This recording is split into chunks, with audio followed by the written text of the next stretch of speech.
Over on Fox News, Jonathan Turley, their legal analyst, there were some reports that Cipollone was not. Finally said something that was right. The last few times I've watched him, I've been like, dude, have you lost your goddamn mind? But here he calls the testimony devastating. There were some reports that Cipollone was not specifically asked about contradictions that he had with other witnesses, but he was trying to keep that careful line. Now, it's still damaging. The account of that meeting in the office is really breathtaking. It's very disturbing. At one point there was a suggestion that there might be fisticuffs. It was almost like Dr. Strangelove and the president saying there's no fighting in the war room. It was just a bizarre moment of you're in the Oval Office and people seem to be actually chest pounding. So this is very disturbing. All of these details should disturb everyone. They should. They should disturb everyone. And the most disturbing detail is Sidney Powell and her Dr. Pepper. That was the thing that struck me during the January 6th hearing on Tuesday. Yesterday. That was yesterday.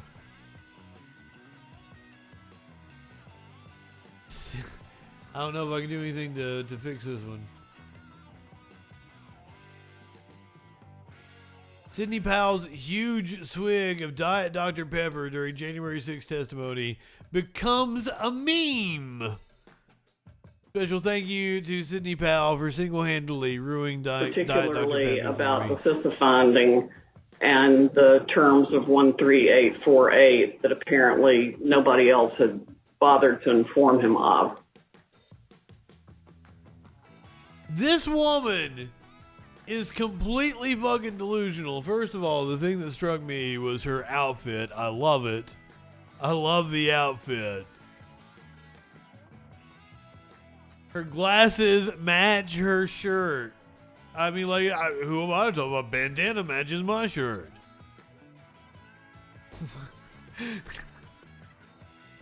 And she's got like fucking, is that leopard print, tiger print? Fucking, and her glasses are tiger print. But like, she slams that Dr. Pepper. She still believes. She is a true believer. She believes every bit of bullshit she is telling us. She thinks she's some sort of legal giant. that she reigns in the legal field, and that when she like didn't know about the 1 2 7 5 4 3 blah blah blah, slams that fucking Dr. Pepper. Particularly about the CISA finding and the terms of 13848 that apparently nobody else had bothered to inform him of. Boom. She thinks she owned everybody. She believes it. Whether you're free or incarcerated, you deserve Dr. Pepper.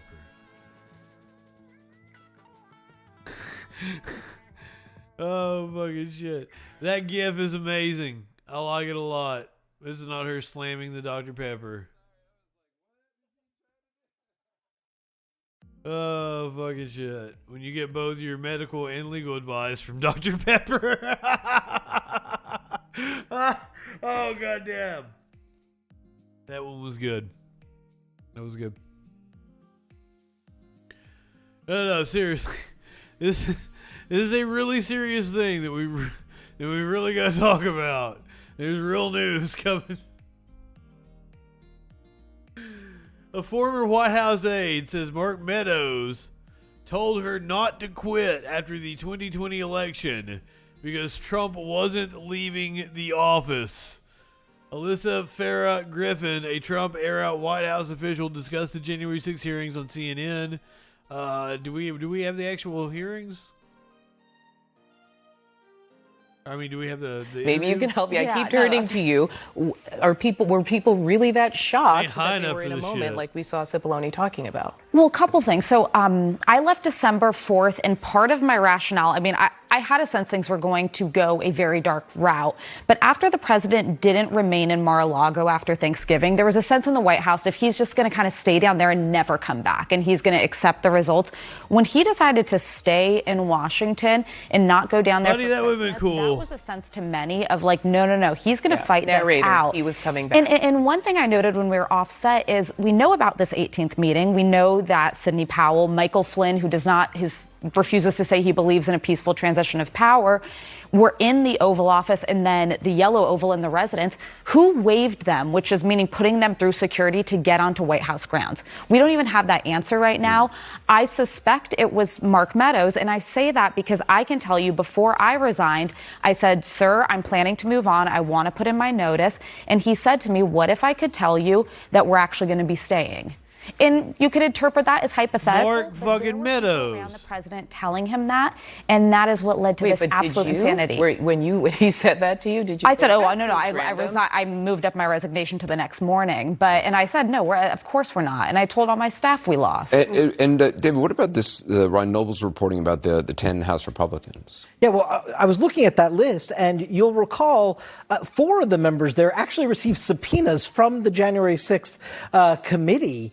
So it's not just Ryan and Manu trying to chase them down to figure out what was going on there. The committee's actually subpoenaed 4 of their fellow members of Congress, and as we know, they've been totally unwilling to talk. And one of them was put up as a name to potentially be on this House committee as an investigator, which was Jim Jordan. Yes. Real quick, if I may say, I appreciate that Pat Cipollone came forward, and I think there's going to be very helpful testimony from him in the future hearings. This sort of almost like, oh, this was so ridiculous attitude. He has not been speaking publicly about this for the last year. Well, about 30% of the country, if not more, believes that the election was stolen. Yeah. So it'd be very helpful to have him saying this more forcefully publicly. Sure would. Thank you all. Coming up, the importance of this day beyond today. Presidential historian Doug Brinkley is here to look at the Well, there you have it, my friends. Mark Meadows, who was once a member of Congress,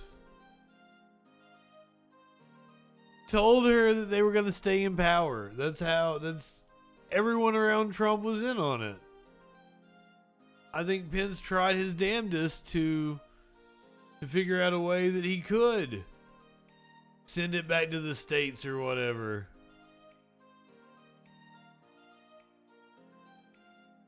Alex Jones's ex-wife offers January 6th committee relevant insider information.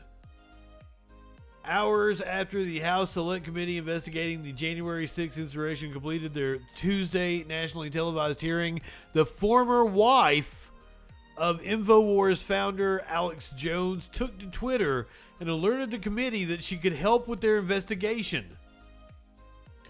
On Tuesday, the committee worked on establishing the links between Donald Trump's December 19th tweet stating big protest in D.C. on January 6th will be wild, and far-right militia groups like the Proud Boys and the Oath Keepers who participated in the attack. I'm Alex Jones's ex-wife, Kelly Jones, and I lost my kids for exposing InfoWars, even while he was under subsequent federal investigation. I have insider info that I believe is relevant to the January 6th committee hearings. Please share. Well, let's watch this video here, shall we? We're gonna win. We're not gonna fight their little meth-head Antifa scum. We're gonna take on the Soroses and the Bezoses and the Gates. We're gonna take it directly to those scumbag Nazi bastards that thought they'd kill this country, just like we did Hitler. And they'll be in their goddamn bunkers when we come for them. And then the skinhead is holding up a left fist. No, motherfucker, you hold up the right fist. You hold up the right fist. Oh my God.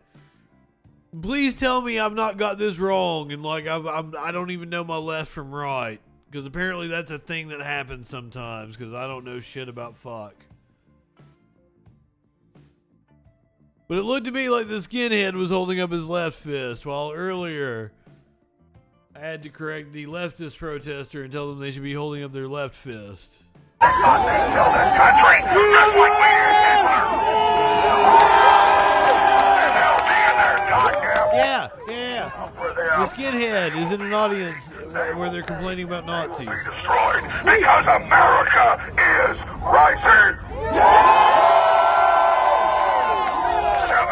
1776 is the answer to 1984.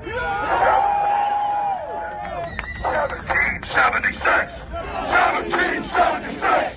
1776. Left fist is worker communist fist. 1776. Right fist is white power.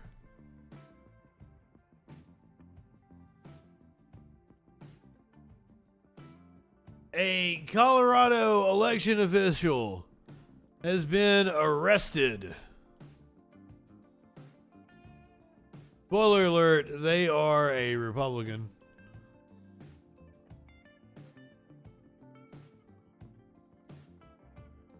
Former elections manager for Tina Peters indicted for allegedly tampering with voting equipment.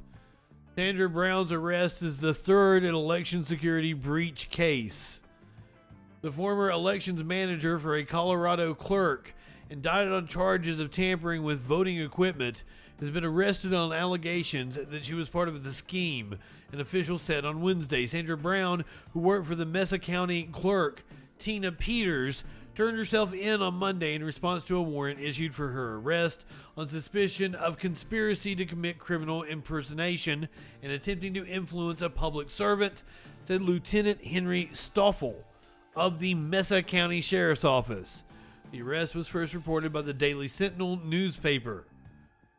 Peters and her chief deputy, Belinda Kinsley, are being prosecuted for allegedly allowing a copy of a hard drive to be made during an update of election equipment in May of 2021. State election officials first became aware of a security breach last summer when a photo and video of confidential voting system passwords were posted on social media and a conservative website. So there was indeed attempts to do election tampering, but it came from the Trumpers. Peters, who has echoed former President Donald Trump's false theories about the 2020 election and became a hero to election conspiracy theorists, lost her bid to become the GOP candidate for Colorado Secretary of State last month. She first came to national attention when she spoke last year at a conference hosted by MyPillow CEO Mike Lindell, one of the most prominent election deniers in the country. Speaking of Mike Lindell, would you guys like to hear? He has big news. He's got big news, guys. Mike Lindell has big news.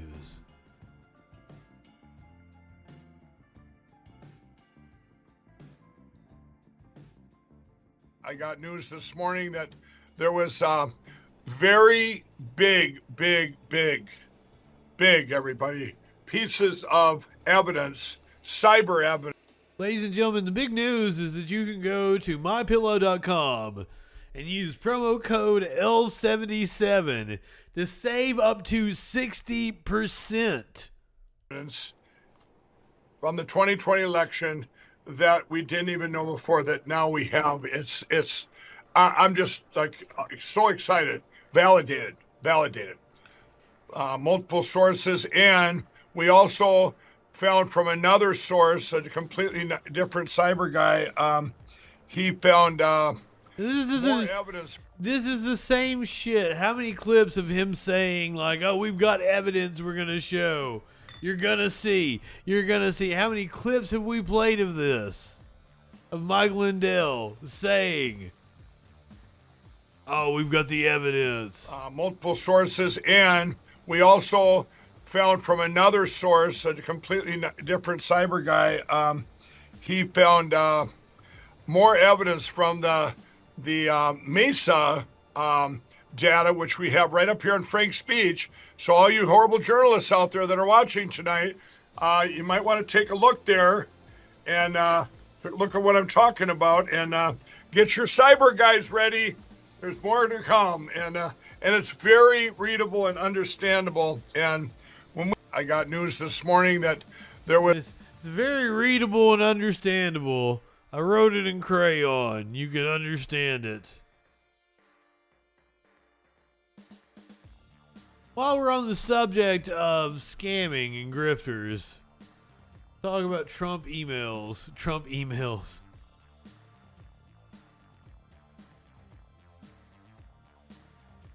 The GOP is sending a deluge of misleading fundraising emails promising VIP status as a gold Trump patriot.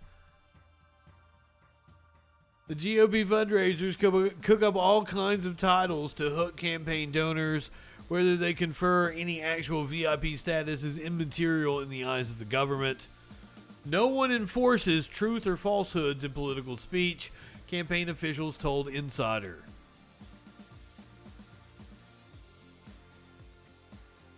That's amazing. When asked for comment, they're like, oh, nobody cares about truth or falsehoods. The race to bestow make-believe titles on Republican donors is heating up as 2022 midterm election fundraising blasts pour into American inboxes free of facts. The government's generally hands-off approach to policing political emails allows groups such as the National Republican Senatorial Committee to dangle fanciful diamond, platinum, and other VIP-sounding membership tiers. Insider identified a dozen such offerings just within the past month while fishing for campaign contributions.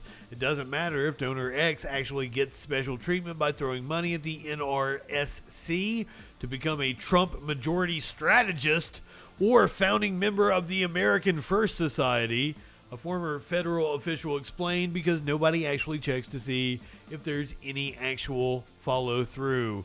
Guys, maybe we need to get into politics. There's no agency of the government that monitors the veracity of political messaging. Saurav Ghosh, a former enforcement attorney at the Federal Election Commission turned director of federal campaign finance reform at the Campaign Legal Center, Campaign Center Commission Center,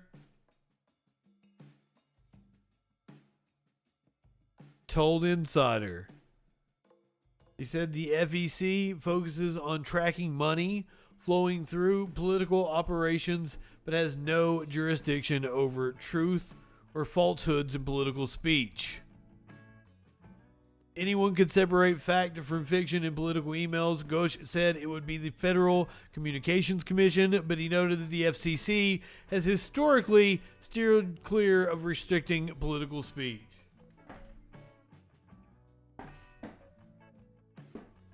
I don't know, a cat may have fell through the ceiling. I'm just saying, like, I've been expecting that to happen at any moment.